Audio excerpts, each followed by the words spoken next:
بسم اللہ الرحمن الرحیم۔ السلام علیکم۔ امید کرتا ہوں تمام احباب خیر خرید سے ہوں گے اور صحت یاب ہوں گے۔ اس ویڈیو میں چند علماء کرام کے کچھ بیانات، کچھ باتیں، کچھ مسائل ذکر کیے جائیں گے۔ آپ ویڈیو کو توجہ کے ساتھ سماعت فرمائیے، انشاءاللہ آپ کو بہت فائدہ ہوگا۔ ویڈیو اچھی لگے تو لائک اور سبسکرائب چینل کو ضرور کیجیے گا تاکہ آنے والی ویڈیو آپ تک مسلسل پہنچتے رہیں، وقتاً فوقتاً مناسبت کے لحاظ سے۔ چلو ویڈیو کو سنتے ہیں۔ کتنے لوگ ہوتے ہیں جو موت کے وقت کلمہ پڑھنا چاہتے ہیں، پڑھ نہیں پاتے۔ چنانچہ ایک ڈاکٹر ہیں، ڈاکٹر نور محمد صاحب، ملتان کے ہیں۔ انہوں نے زندگی کے 35 سال ایمرجنسی وارڈ کے اندر ڈیوٹی کی۔ انہوں نے موت کے اوپر ایک کتاب لکھی ہے۔ اس میں وہ لکھتے ہیں کہ ایمرجنسی وارڈ میں تو لوگ آتے ہیں جو آخری لمحوں پر ہوتے ہیں اور بہت سارے فوت بھی ہو جاتے ہیں۔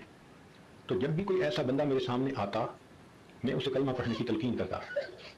وہ کہتے ہیں کہ میرا تجربہ یہ ہے کہ 100 میں سے 95 بندوں کو کلمہ پڑھنا نصیب نہیں ہوتا۔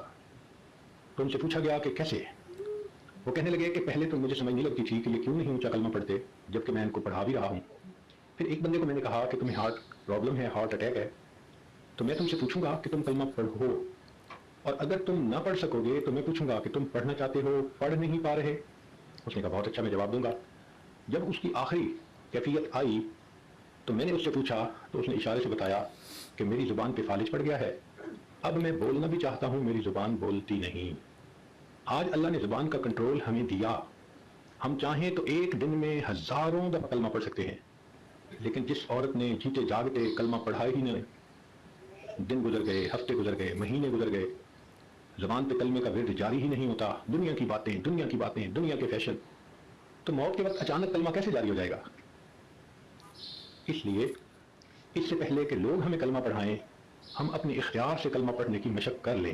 امید کرتا ہوں آپ کو ویڈیو اچھی لگی ہوگی، اور ویڈیو اچھی لگی ہو تو ویڈیو کا لائک اور چینل کو سبسکرائب ضرور کیجیے گا۔ اللہ حافظ۔